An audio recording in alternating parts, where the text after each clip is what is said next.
most insane Kobe Bryant story ever. Now, let's be honest here. When talking about Kobe Bryant, the Black Mamba, you can make at least 50 videos talking about an insane Kobe Bryant moment.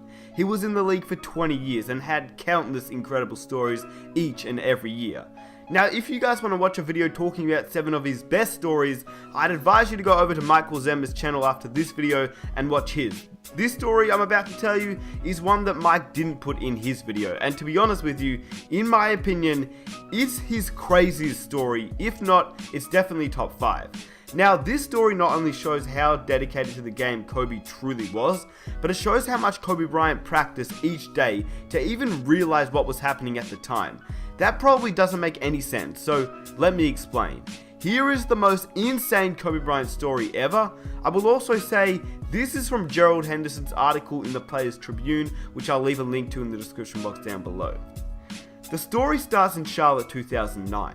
At this point, Kobe Bryant was at the peak of his powers and hitting clutch shot after clutch shot. It was the year he won his 4th NBA championship and was playing really well. It was during the regular season, and Kobe was having his normal pre-game shoot around. I mean, if you've ever seen Kobe before a game shooting, he rarely misses. To be fair, there's no defender at all, which most NBA players are able to knock down these shots, but on this day, Kobe couldn't hit one shot.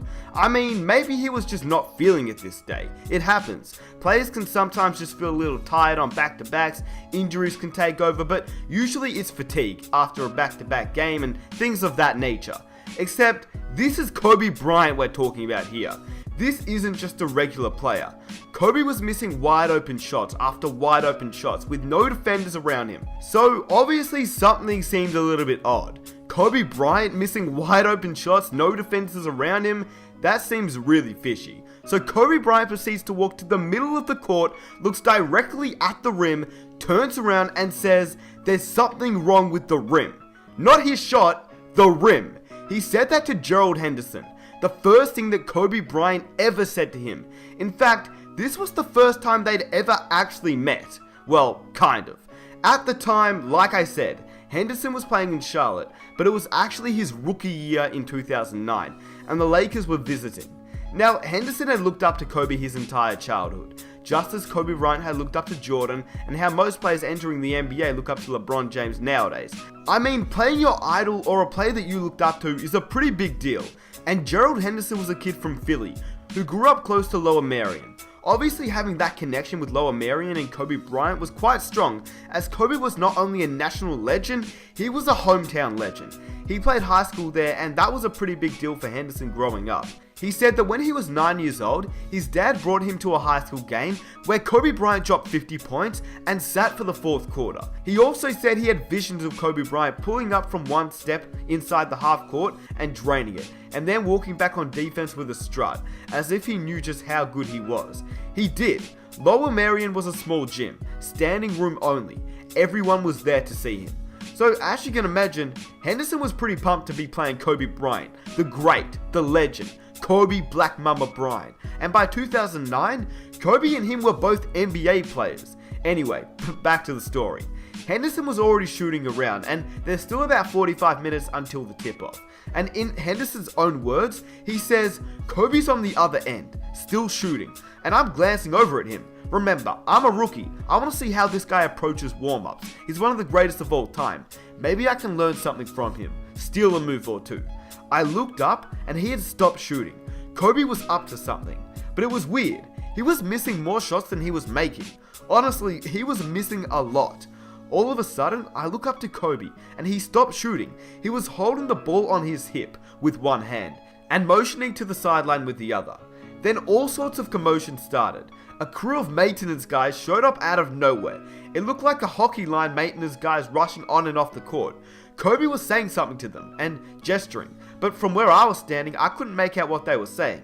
Suddenly, there was a ladder being set up under the basket. Kobe's pointing up at the rim, and the maintenance guys are positioning the ladder. A measuring tape is involved. I said, "What's going on?" Kobe was up to something. I'm standing at half court watching the scene play out, and Kobe starts walking over to me. "Something's wrong with the rim." "Oh yeah?" "We're watching a guy climb up the ladder and tinker with the rim. It's too low. The rim's a quarter of an inch too low. Hold up, I need to interrupt here because do you know how little size that is? 1/4 of an inch. Like what? That's crazy. Anyway, Henderson says, huh? What do you mean? I never really heard about maintenance issues with a rim before a game. Kobe goes, I was missing shots that I don't miss. I'm pretty sure it's low, 1/4 of an inch. The fact that he didn't even measure, he just knew from the amount that he practiced. Most NBA players, I guarantee you, wouldn't even notice. They just shoot a little higher or lower, but not Kobe Bryant. He shot it exactly the same way each and every time. Anyway, Henderson goes on to say, that was it, our first conversation. He went back to his shooting routine. 2 things pop into my head. Number 1, man, I can't believe I just had a conversation with Kobe. And Kobe, maybe it's not the rim. Maybe you're just missing shots. Kobe finished the game with 30 points. After the game, I was walking off and I saw one of the maintenance guys, one of the guys who was carrying the ladder onto the court during warm-ups. I had to ask, hey man, what was up with the ring before? Oh, someone notified that it was a little lower than regulation, he added. Don't worry, we adjusted it to 10 feet. Then he told me how much it was off by. I could tell you his answer, but I think you already know what he said. Now, I don't know about you, but that story has got to be one of the most insane stories I've ever heard. Obviously, it's Kobe Bryant, and there are so many to choose from, but this one is definitely my favorite. And I hope you guys enjoyed this video. If you did, I'd really appreciate it if you guys could go ahead, subscribe to the channel if you enjoy this video and you want to watch some more NBA content on the channel. And if you guys want to share this video around, definitely leave a like. That would be amazing. It would show your support so much and I'd really appreciate it. But there's a few things I want to say. The number one thing is just if you guys haven't followed my new Instagram account, we're doing an NBA 2K18 giveaway on there, so be sure to definitely follow that account. Links are in the description box down below. New merchandise is up on the store, so if you want to get some Nick Smith merch, definitely rep your boy. And I'll catch you guys in my next video. Thanks for watching.